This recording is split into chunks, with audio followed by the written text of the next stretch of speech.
కానీ మొట్టమొదటిసారి కేతిరెడ్డి ఈ రోజున ఆయన మాట్లాడిన మాటలు ఆయన మీద గౌరవాన్ని పెంచేయండి. నాకు కాంట్ ఎక్స్పెక్ట్ అద్భుతాలన్నీ అప్పుడే జరుగుతాయని కూడా మనం అనుకోకూడదు. We have to give them time.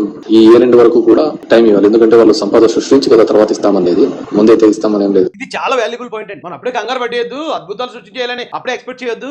ఈ రెండు వరకు ఆగండి, కొంచెం టైం ఇవ్వండి. చంద్రబాబు నాయుడు గారికి సంపద సృష్టిస్తానన్నారు కదా, సృష్టించి అప్పుడు ఇస్తారు.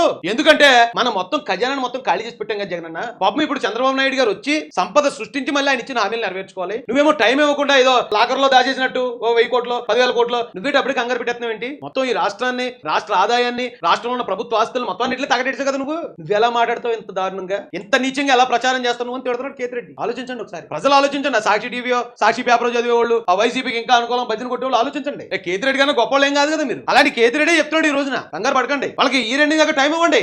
ఎంత బాగా చెప్పాడండి. ఎందుకంటే పార్టీ ఏదైనా ఉండొచ్చండి, ఆ పార్టీ ఉంది కదా అని గుడ్డిగా సపోర్ట్ చేసేకూడదు. కొంచెం పద్ధతి పోవడం అనేది ఉంటది కదా.